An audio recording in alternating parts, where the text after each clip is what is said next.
Hey yo yo yo, salut les turfeuses et salut les turfeurs, bienvenue pour un nouveau pronostic de Benoît Requin. Ok, en place au pronostic du quintet du vendredi 26 juillet direction Cabourg pour le prix Michel Dornano. 3 attelés, 2750 mètres, 15 partants, réunion 1, course 4, indice de confiance 3 sur 5. Petit retour sur le quintet de ce mercredi, mais c'est incroyable. Et il est sorti de nulle part. Il a fallu qu'il y ait encore un casseur de tickets. C'est incroyable. Du coup, cette vidéo, j'attends avant l'arrivée du quintet de ce jeudi. Je reviendrai dessus demain. Ok, c'est parti. On commence le pronostic. On commence avec le numéro 1, Joker du match. On écoute Jean-Étienne Lebec. Le Joker du match est le pur droitier. C'est un cheval sérieux qui démarre bien, respire bien. Bon, cette année, il est super. À la base, on ne devait pas courir ça, mais cela s'est un peu creusé. Il a bien récupéré de sa dernière sortie. Je suis tributaire du déroulement de course avec lui.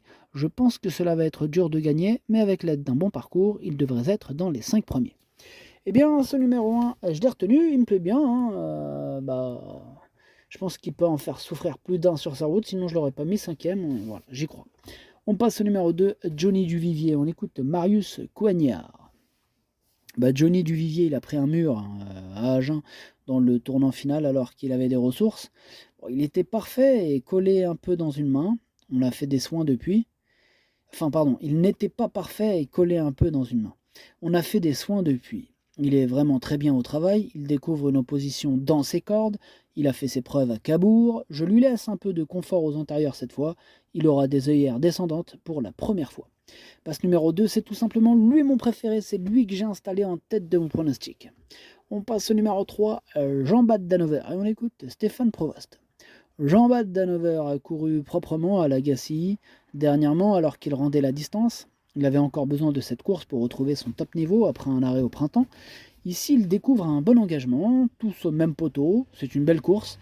Je le défère des antérieurs, c'est un très bon droitier. Il est revenu au top, il a sa place à l'arrivée. Eh bien, ce numéro 3, lui par contre, je l'ai pas retenu, mais il est en plein milieu de ma petite liste des possibles troubles faits. On passe au numéro 4, c'est Justin Desmarais, on n'aura pas les commentaires de l'entraîneur, c'est Sylvain Roger, il est parti pêcher tout seul, amuse-toi bien. Voilà, ce numéro 4, lui non plus je l'ai pas retenu, et c'est lui le chef et le capitaine de ma petite liste des possibles casseurs de tickets, repérez attention. On enchaîne avec le numéro 5, Gersino Vici, on écoute Frédéric Ledoux. Gersino Vici vient de jouer de malchance là à plusieurs reprises. De nombreuses fois pieds nus, il me faut lui laisser les plaques ici, n'ayant plus de pieds. Il sera aussi à l'aise. Il évoluera dans son jardin à Cabourg. Physiquement, il est toujours aussi bien. C'est un bon élément. Il fait partie des priorités à mes yeux. Bon, moi je dirais pas priorité, mais il me plaît bien ce numéro 5. En plus, il devrait avoir une petite cote sympathique. Je l'ai gardé en toute fin de combinaison. On passe au numéro 6, Joker Gemma, et on écoute Marc Sassier. Joker Gemma était devancé par Meyer à Vichy lors de sa dernière sortie. Il avait fourni une grosse valeur pour s'imposer le nez au vent précédemment à Durtal. Il n'avait peut-être pas totalement récupéré. Bon, ici, il aborde cet engagement avec de la fraîcheur. Je le trouve nettement mieux. Je le défère des 4 pieds. Il a déjà gagné à Cabourg. Il détient une belle chance. Ouais, même une première chance. En tout cas, c'est ce que je pense. Et je l'ai mis deuxième. On enchaîne avec le numéro 7, Jockey. On écoute Vincent Lebarque. Jockey, il s'est très bien comporté après une faute dans le premier virage en dernier lieu. Bon, plus récemment, il a été non partant à Clairefontaine car il s'était échappé. C'est dommage car j'attendais de le voir courir ce jour-là pour voir où il en était. Il a l'air d'être bien au travail, mais il faut qu'il recourt. On va partir dans l'idée qu'il peut prendre une 5e place. Ok, en tout cas, c'est un regret. Moi, ce numéro 7, c'est mon deuxième cheval de complément en cas de non partant. Attention. On passe au numéro 8, Junior du Cherizet. On écoute Daniel Delaroche. Junior du Cherizet, il est passé à côté de son hiver là. En dernier lieu, c'était une rentrée au Mans. Bon, cela n'a pas été très concluant. J'ai été un peu déçu car il avait bien travaillé. On court pour essayer de l'avancer en condition. Peut-être que je ne l'ai pas travaillé assez. Bon, il est bien dans ses allures. On va voir s'il progresse là-dessus. Il a certainement besoin et doit rassurer. Ouais, et c'est pas très rassurant tout ça. En tout cas, ce numéro 8, je ne l'ai pas retenu. On passe au numéro 9, Joyeux Nona, et on écoute Pascal Castel. Joyeux Nona, il reste sur de bonnes prestations. Il doit avoir un bon parcours, surtout sur cet hippodrome. Il y a 2 ou 3 clients, mais il a le droit d'être à l'arrivée. Ouais, bien sûr qu'il a le droit d'être à l'arrivée. En tout cas, moi, je l'ai même mis 3e, donc j'y crois bien même. J'y crois dur comme fer. On passe au numéro 10, Jewel Chouch, et on écoute Pierre-Louis à 2 sonnettes. Jewel Church a pris a pris pas mal d'argent l'année dernière et il est dans ses gains désormais. Revenir à main droite sera un atout, il est légèrement mieux. Il est assez pratique et va faire de son mieux, il va tenter de se placer. Ok, c'est noté. En tout cas, ce numéro 10, lui aussi je l'ai retenu, mais plutôt en bout de combinaison. On enchaîne avec le numéro 11, Jonah Gold, et on écoute Stéphane Bourlier. Jonah Gold est à la maison depuis quelques semaines, il a laissé entrevoir de belles choses. À Bernay, il court très bien, après avoir concédé beaucoup de terrain sur une faute. Dernièrement, avec le 7 au Mans, sur un parcours de vitesse, il a surtout fait la fin de parcours et de bonne manière.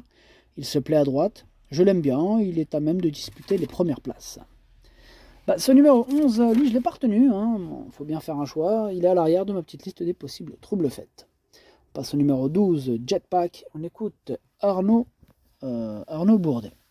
Jetpack avait besoin de poids étant jeune, c'est moins le cas désormais. Il est dans sa catégorie et a du mal à monter les paliers.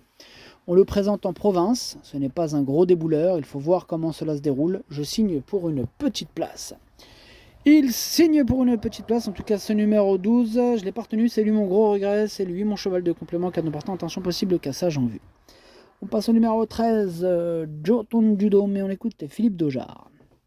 Jotun du Dôme est assez régulier, faisant souvent l'arrivée. C'est un retour sur un parcours corde à droite qui devrait tout à fait bien lui correspondre. Il dispose d'un engagement favorable et va bien au travail. J'en attends une bonne course, il devrait pouvoir prendre une place. En tout cas ce numéro 13 je le pense, moi je l'ai mis 4ème. On passe au numéro 14, Jasmin Phil, et on écoute Cédric Terry.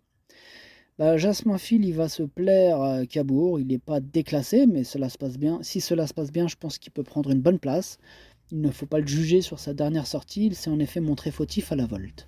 Moi il me plaît bien ce numéro 14, je pense qu'il peut faire un truc, et je l'ai mis 6ème. Et on termine avec le numéro 15, Instinct d'Autise, et on écoute Laurent Laudren. Instinct d'Autise, il a boité après sa dernière sortie, il a manqué quelques boulots aussi, malgré la qualité de l'engagement, il aura fort à faire ici. Il doit affronter les 5 ans de plus, ici il va conserver ses fers. L'objectif est de lui redonner un parcours pour la suite de son été, il est vraiment préférable de le revoir. C'est ce que j'ai fait, je ne l'ai pas retenu. Le pronostic ça donne 2, 6, 9, 13, As, 14, 10, 5. Merci d'avoir suivi cette vidéo. N'hésitez pas à mettre un pouce bleu si la vidéo vous a plu. Pour accéder à tous mes tickets pour la course du Quintet, rendez-vous directement en description de la vidéo. À jouer avec modération. Bonne chance. Chopez-le moi. Ciao.